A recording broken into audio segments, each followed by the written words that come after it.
Hello and welcome to the Price Academy bite-sized history videos.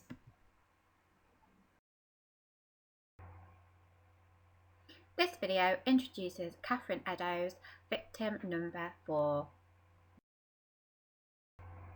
George and Catherine Eddowes left Wolverhampton in June 1843 with their children and boarded a canal boat to London. Catherine Eddowes was just a baby born the year before when she left Wolverhampton with her brother and 3 older sisters. As you can see, this is her birth certificate. The Eddowes family had for 2 generations worked in the tin trade, forging kettles, saucepans and lanterns from sheets of tin. This is the Old Hall Works, a decaying Elizabethan manor house on the outskirts of Wolverhampton. It had sat at the heart of working tin life for a long time. But in 1834, the Tin Man Society had started regularly meeting in order to get standardised pay for their work. When the Tin Man Society called a strike, George Eddowes was one of the 35 men who unlawfully walked out of his employer's Edward Perry's factory situated in this building.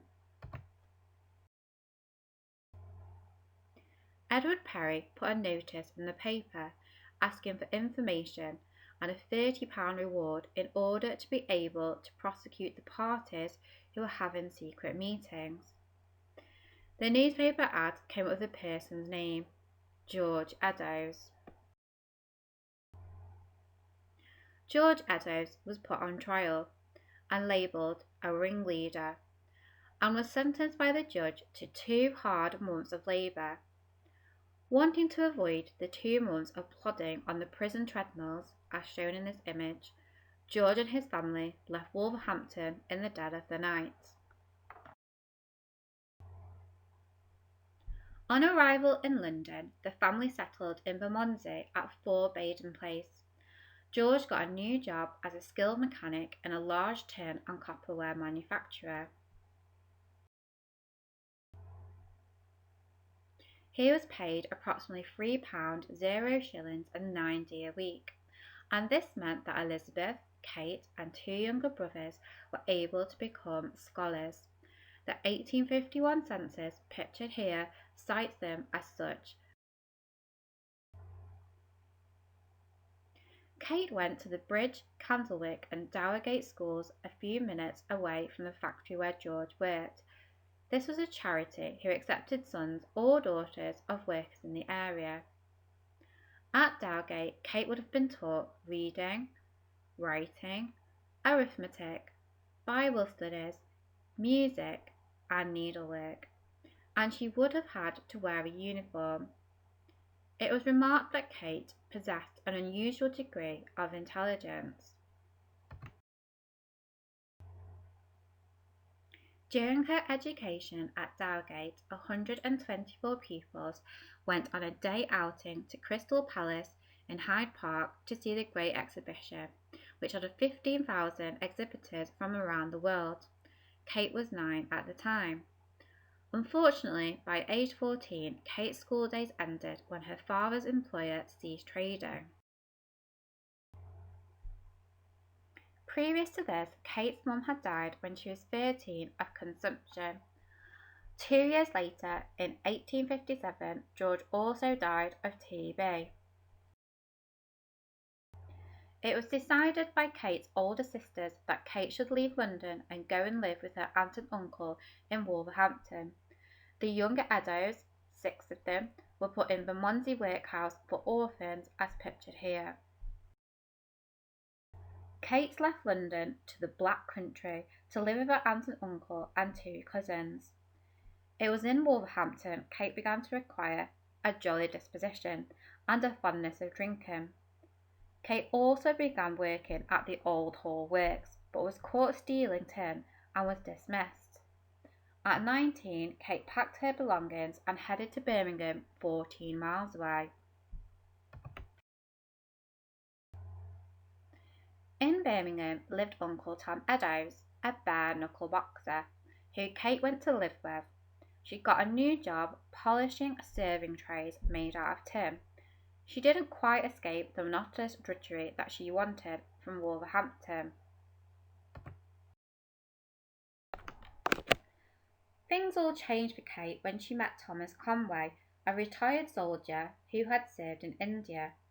But due to a bad heart and weak chest, he could no longer serve, and he was given a pension at the age of 24. Conway came from Ireland, and he was a chapman. This is a salesman who travelled from town to town, selling pamphlets like the one in this image, singing ballads, and selling other wares. Kate decided that she was going to leave Birmingham and go back to Wolverhampton in the direction that Conway was headed. By July 1862, Kate was pregnant, and she embarked on becoming a travelling peddler with Thomas. They performed duets and performed street theatre. Thomas was illiterate though, but Kate was not. Thomas could tell her his stories of India, and she could write them down. Life moving from place to place, pregnant, must not have been easy though for Kate.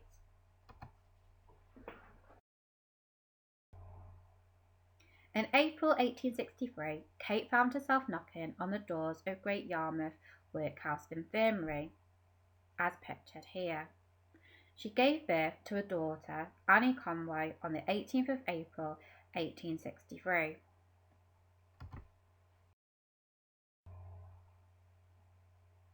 The couple continued to tramp the country from end to end in search of success. They found it in the shape of a public execution at Stafford Jail. A murderer called Charles Christopher Robinson, who was a distant cousin of Kate, was being executed. The couple wrote a ballad of the event, as you can see here, and it turned into an exceptional success, and they earned a large profit that day. After this, though, Thomas and Kate returned to London. Kate turned up at her sister's houses, but she wasn't wearing a wedding ring, and she had a tattoo of Thomas Conway's initials, TC, inked on her arm. Thomas and Kate, by 1868, were settled in an area of Bell Street in Westminster, and by March 1869, 2 more children had come along.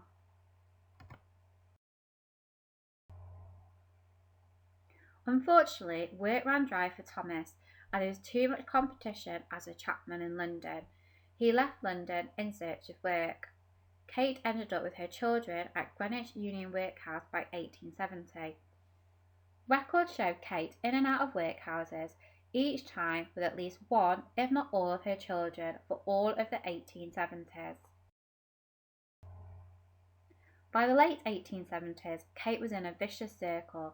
Her husband kept leaving London to find work. She kept going to the workhouse, and when he did return, Thomas would be violent. Quarrels between them began to grow. Kate was in a habit of excessive drinking. Her husband was committed to abstinence. Kate was arrested on the 6th of August 1877 for being drunk and disorderly, and was sent to Wandsworth Prison for 14 days. By the autumn of 1881, Thomas and Kate split. Kate's sister Eliza lived in Whitechapel on Frawl Street, and Kate moved close to her to Flower and Dean Street, as pictured here, at a lodging house around the corner called Cooney's. Here she met a man called John Kelly, who shared a common love of the bottle, but Kate was popular at the lodging house due to her readiness to sing a song and give 4p to anyone who was short of their DOS money. In the summer of 1888, Kate and John Kelly had gone to Kent to be hop pickers. However, the crop was sparse that year, and they headed back to London, arriving back on the 27th of September.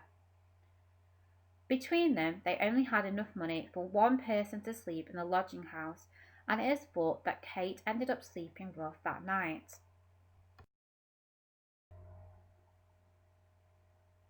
On the 29th of September, Kate intended to visit her daughter Annie and ask her for money.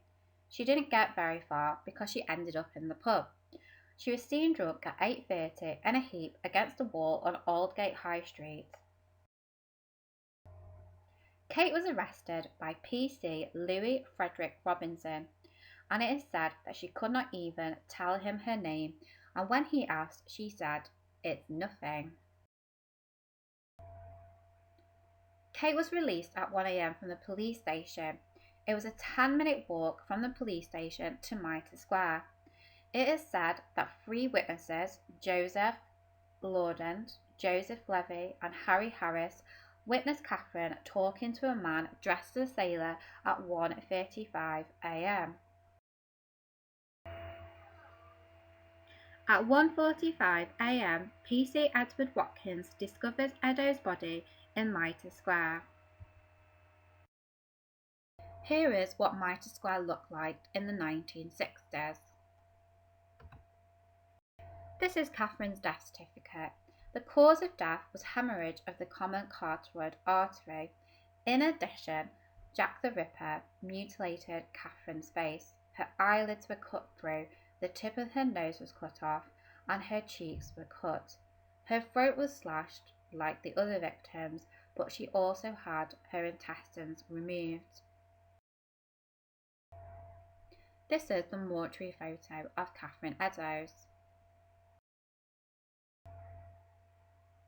In conclusion, Catherine, like all the other victims, was somebody's daughter, somebody's sister, a wife, a mother, a friend. She was talented and she was educated. She had a drink problem, but she wasn't a prostitute. If only she had stayed longer at the police station, things might have turned out different for Catherine. Don't forget, if you like this video, to like it and subscribe to my channel, or you can follow me at Little Miss History 81 at Tanya Alex 38.